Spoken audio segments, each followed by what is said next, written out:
Budaya mobil Jepang adalah hal yang unik dan menarik. Kenapa? Alasan yang paling jelas adalah bahwa Jepang selalu memiliki akses ke mobil dengan performa terbaik dengan harga yang murah. Negara ini adalah tempat kelahiran pabrikan mobil seperti Honda, Subaru, Nissan, Toyota, Mazda, Mitsubishi, dan lain-lain. Perusahaan-perusahaan ini telah bersaing selama beberapa dekade, mendorong batasan kinerja dan pengembangan teknologi baru. Alasan yang kurang terlalu jelas adalah budaya otaku. Para otaku itu nggak hanya bersemangat dengan hobi mereka, tapi memiliki pengetahuan sampai ke titik obsesi dan membawa kostumisasi mobil ke level yang ekstrim. Berikut adalah 5 fakta unik tentang budaya mobil di Jepang.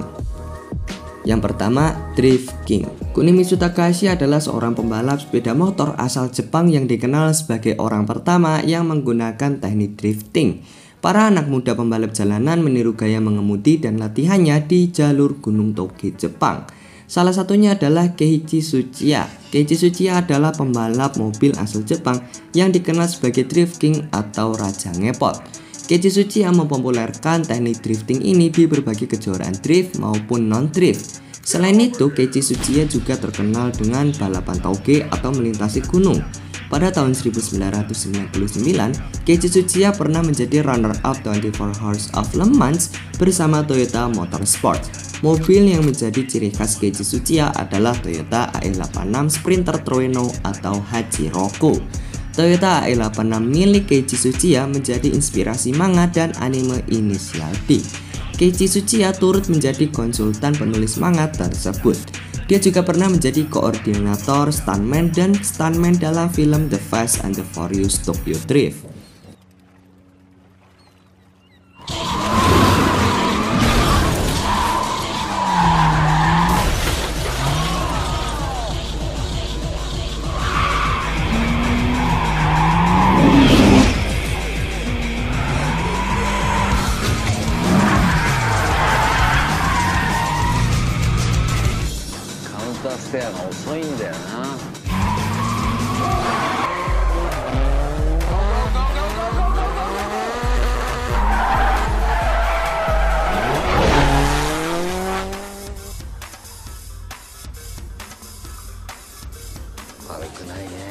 Kedua, Kei-Car. Kei-Car adalah mobil mungil dengan mesin berkapasitas maksimal 660 cc. Mereka pertama kali diciptakan untuk memenuhi peraturan berpajak. Harganya masih lebih murah daripada mobil lain, tapi sekarang mereka populer di kalangan tuner karena berbagai pilihan suku cadang aftermarket. Nah, mengapa Kei-Car itu sangat populer di Jepang? Sederhananya, mobil ini terjangkau untuk dibeli dan dirawat tentunya. Kei-Car adalah pemain penting dalam industri otomotif Jepang. Mereka menjaga pabrik-pabrik lokal tetap hidup di samping kehadiran produk yang kuat yang dibuat untuk pasar ekspor. Pemerintah Jepang membuat undang-undang khusus untuk bertujuan meningkatkan produksi dan penjualan mobil-mobil mungil ini.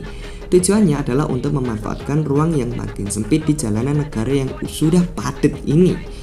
Nah, tanpa tempat parkir yang luas dan biaya energi yang tinggi, para pengemudi di Jepang membutuhkan mobil-mobil kecil dan efisien untuk berpergian di dalam kota. Like you could bring the whole wheelchair in the back, but over here I have no idea what this is. Ketiga, balapan jalanan. Para pembalap jalanan di Jepang disebut sebagai Hashiriya. Beberapa Hashiriya suka memodifikasi mobilnya, sementara beberapa lainnya menyukai kebut-kebutan. Ada yang menyukai teknik drifting dan ada juga menyukai teknik cornering atau menikung. Selain itu ada juga Hashiriya yang suka kebut-kebutan dalam jalur melingkar untuk memecahkan rekor waktu, atau mereka bisa disebut roulette zoku. Maybe simpelnya itu time attack lah ya. Selain di Tokyo, balapan liar di jalanan juga bisa kita temui di Osaka. Di kota tersebut ada kelompok yang mengklaim turut bertanggung jawab atas berkembangnya gaya tuning yang dikenal sebagai GDM. Mereka disebut sebagai Kanjo-zoku. GDM atau Japan Domestic Market sendiri merupakan aliran atau gaya modifikasi yang mengacu pada barang-barang modifikasi yang dibuat dan dipasarkan untuk area Jepang dan berasal dari produsen Jepang, bukan replika. Ada juga balapan tauge, balapan di pegunungan yang sudah ada sejak tahun 1960-an. Bahkan Keiichi Tsuchiya, si Dorikin atau Drift King atau Raja Drift, yang telah mempopulerkan Touge Racing dan menjadi sebuah awal drifting di Jepang. Sang Raja Drift dari negeri matahari terbit ini memulai karir dunia balapnya di Touge Racing ini.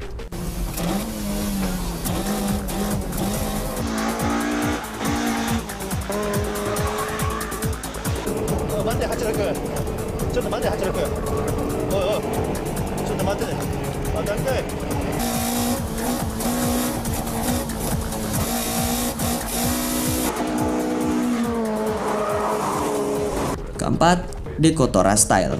Decotora berarti truk hias, menambahkan lampu neon atau ultraviolet pada badan truk.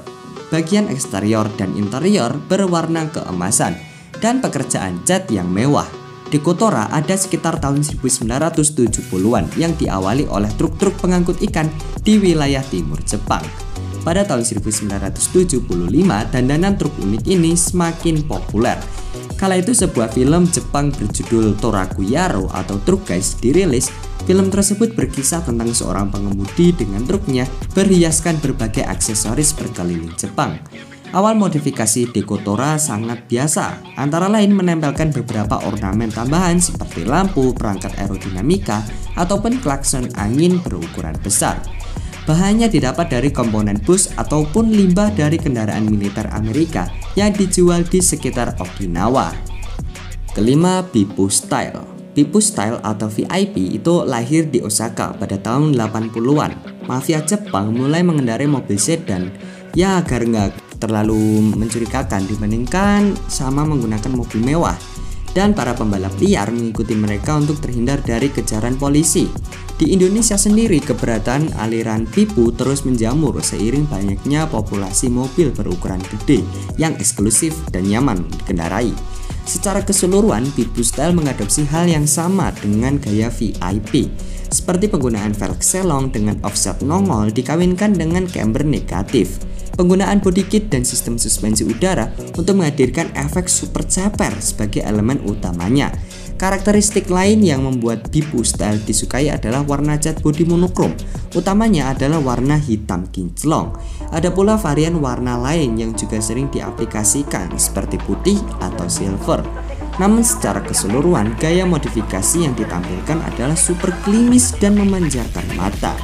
Mobil yang sering digunakan adalah Toyota Aristo, Toyota Celsior, Toyota Century, Toyota Crown Majesta, Toyota Crown, Nissan Cedric atau Gloria atau Kuga, Nissan Sima atau Presiden, Honda Legend, Honda Vigor atau Inspire, Mitsubishi Prodea atau Dignity, Mitsubishi Diamante, Mazda Sentia atau 929, dan Mazda Millennia.